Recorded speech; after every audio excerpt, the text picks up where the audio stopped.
mRNA 계열 백신, 지금 화이자, 모더나가 이번 팬데믹 시국에 새롭게 개발이 되면서 여러 곳에서 주목을 받고 있고 인류 팬데믹을 극복하는데 확실한 역할을 하고 있는 건 맞습니다. 그래서 많은 과학자들이 지금이 또 노벨상 시즌이니까 이 백신이 노벨상을 타지 않을까라고 예측을 했는데 그게 불발이 됐습니다. 아직 이 약에 대한 확신이 없어서 그럴까요? 네, 이제 사실은 이제 노벨상의 특징도 이야기를 해야 되고, 예. 그다음에 또 그 메신저 RNA 백신을 둘러싼 사정도 좀 우리가 살펴볼 필요가 있는데요. 이제 실제로 많은 과학자들, 국내외의 많은 과학자들이 이번에 노벨 생리의학상, 그러니까 월요일 날 발표된 노벨 생리의학상이나 혹은 수요일 날 발표된 노벨 화학상 중에서 하나는 메신저 RNA 백신을 개발한 메커니즘과 관련된 기초 연구를 한 분들이나 혹은 메신저 RNA 백신 개발에 공헌한 과학자들이 예를 들어서 뭐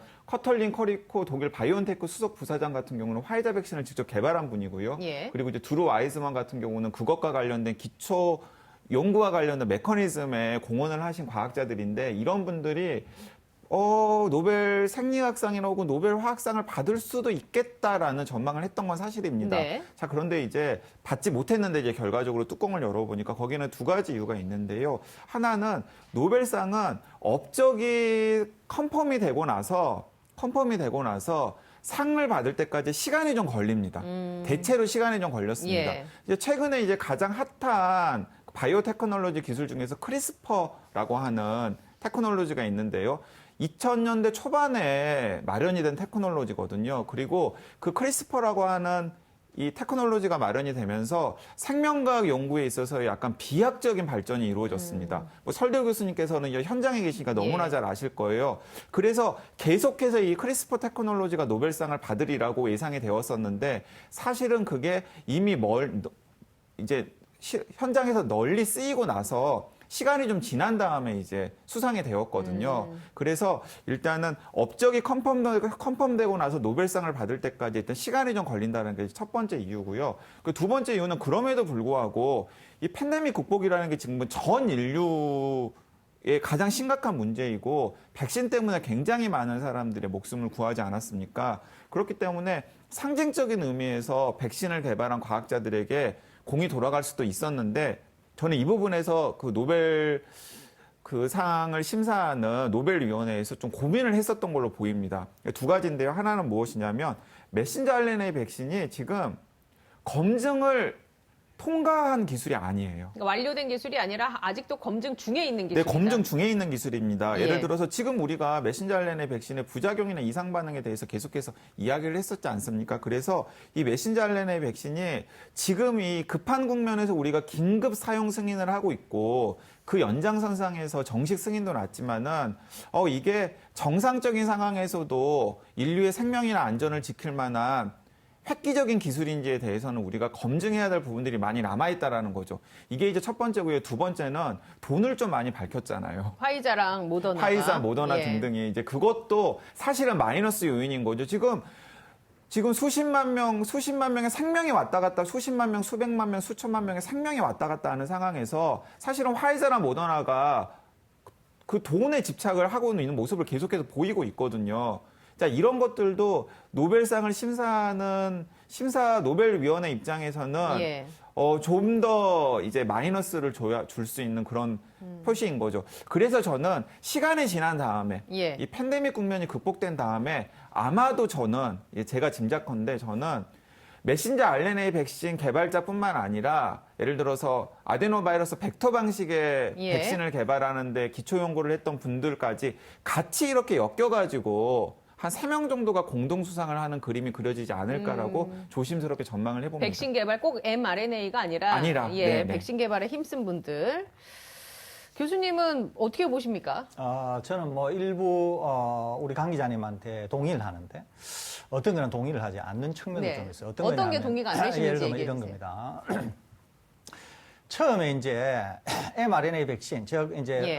화이자 바이온테크하고 바이오엔테크하고 이제 모더나 백신이 나오면서 처음에는 뭐 엄청난 박수 갈채를 받았죠. 네. 이거의 후광은 아스트라제네카의 혈전 부작용이 미친 영향도 꽤 큽니다. 네. 그러면서 초기에 어떻게 이제 많은 분들이 생각을 했냐면은 아스트라제네카 백신은 후진 백신이고 mRNA 계열의 백신은 선진 부작용도 백신이죠. 없이 예. 굉장히 좋은 백신이다라고 하는 어떤 인식이 있었어요. 그러는데 제 개인적으로는 제가 방송에서는 말씀을 드리지 않았습니다. 왜냐하면은 아스트라제네카 백신의 혈전 부작용이 있는데 화이자 백신의 부작용이나 전문적으로 알고 있는 내용을 얘기를 할 경우에는 대체 백신이 없기 때문에, 그러니까 노바백스 같은 대체 백신이 없기 때문에 오히려 국민 불안을 야기시킬 수 있고 이런 것 때문에 말씀은 드리지 않았는데 제 개인적으로는 오늘 처음으로 말씀을 드리는 거라고 생각하셔도 됩니다. 저는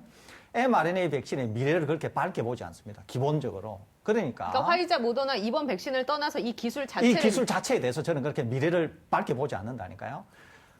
우리 댓글에 예전에도 이런 댓글 올리신 분이 계신다니까요. 아니 왜 싼 아재 백신을 맞히고 좋은 백신을 안 맞히냐고 제가 우리 방송에서 그랬죠. 예. 여러분들이 몰라서 하는 말씀인데 다 좋은 백신입니다.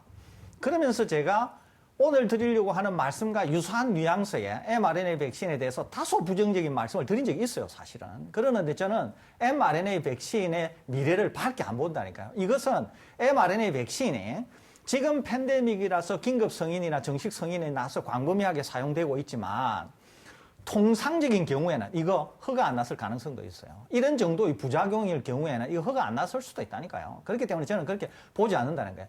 그러는데도 노벨상은 받을 가능성이 있다는 거죠. 왜냐하면은 만일에 이 팬데믹이 아니고 예를 들면 말라리아라고 한번 해봅시다. 말라리아 같은 백신을 만들었는데 심근염 부작용도 없고 굉장히 좋잖아요. 그러면은 이 테크놀로지 자체가 인정을 받으면서 그러니까 소위 신 테크놀로지다. 그러니까 이제 나블 테크놀로지라 그러는데 나블 테크놀로지로 인정을 받으면서 이 기술에 대해서 노벨상은 주어질 수 있다고 보는 거예요. 근데 저는 기본적으로 현재로서는 추가 연구를 통해서 극복해야 될 장벽이 굉장히 많고 어떻게든지 간에 지금 우리가 보고 있는 이런 부작용이 상당히 감소하지 않는다고 하면은 거의 없애지 못한다고 하면은 저는 그렇게 미래를 좋게 보지 않습니다. 그렇기 때문에 지금은 뭐 환호성 지르지만은 예. 앞으로 보십시오. mRNA 백신 하는 회사 별로 없을 겁니다. 지금 메이저 이외에는 mRNA 백신 하지도 않을 거예요, 이거. 그렇기 때문에 저는 오히려 그런 점에서 본다고 하면은 일부는 강 기자님께 동의를 하지만은 또 일부는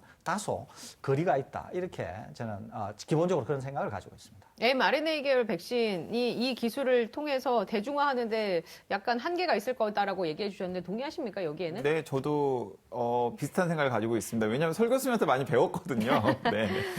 어쨌든 이건 좀 시간이 지나야 우리가 확인해 볼 수 있는 거는 맞는 것 같고요. 이제 교수님의 개인적인 의견은 그런 걸로 정리를 하도록 하겠습니다. 근데 이제 약간 이제 궁금증, 이제 끝이 다 와가긴 하지만 프로그램. mRNA 계열 백신이 왜 유독 심근염을 유발하는 건지는 아직 밝혀지지 않은 거죠. 왜냐하면 아스트라제네카가 혈전을 유발하는 그 기전은 어느 정도 과학적으로 예전 방송에서도 다뤘고 저희가 과학적으로 설명이 되지만 왜 유독 이 mRNA 계열 백신이 심근염과 심낭염의 그 관계를 하는지 그 부분은 아직 밝혀지진 않은 거죠. 밝혀지지는 않았는데 그냥 이거는 추론입니다. 제 예. 개인적인 추론. 제가 가지고 있는 지식에서 이제 추론입니다. 예를 들면 여러분들 이런 얘기 혹시 들어보셨을까요? 술 많이 마시고 양치 안 하고 잤는데 그 다음날 아침에 사망했다. 이런 거 들어보셨을 거예요. 그게 이제 대표적으로 심근염 같은 것들에 의해서 생긴 심정지, 그래서 사망에 빠지는 건데요. 사실 매우 드물긴 하지만 있습니다. 심근염을 일으키는 대부분의 원인은 장 내 세균이 어떤 이유로 혈관 안으로 들어갔다가 그 세균이 심장으로 가서 심근에 염증을 일으킴으로 해서 생기는 게 일반적입니다. 그리고 입속에도 이제 세균이 많은데 이런 것들이 이제 양치를 하지 않을 경우에는 혈관 안으로 들어갔다가 방금 그런 현상이 생길 수 있다는 거죠. 그러는데 만일에 mRNA 백신의 스파이크 단백질이 심근염을 일으켰다 그러면은 아스트라제네카나 얀센도 심근염을 일으켜야 되거든요. 그러니까 이거는 스파이크 단백질은 아니라는 거예요. 그래서 제 생각으로는 심근염이 mRNA 백신에서만 확인이 되고 있는 거기 때문에 스파이크 단백질이 아닌 리포점을 만든, 그러니까 그 구조체를 만든 구조체의 어떤 물질들이 면역을 촉발하고 그렇게 생긴 면역이 일종의 자가 면역 질환처럼 어떤 특정한 사람에게 있어서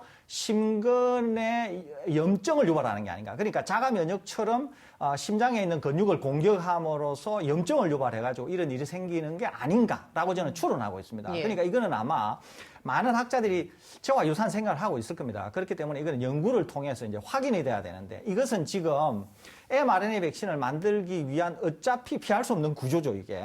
리포솜으로 예, 싸서 싸야 해야 되니까. 되니까. 그러니까 그 리포솜에 있는 어떤 성분이 심근염을 만든다 그러면 이거는 거의 해결이 불가능하다 이렇게 볼 수 있는 거죠. 아니면은 그 성분 자체를 바꿔서 심근염이 없는 방향으로 이제 기술을 개발해야 됩니다. 그러니까 아마 이런 이유 때문에 심근염이 생기지 않나 제 개인적으로는 이렇게 추정하고 있습니다. 예, 개인적인 추정이었습니다.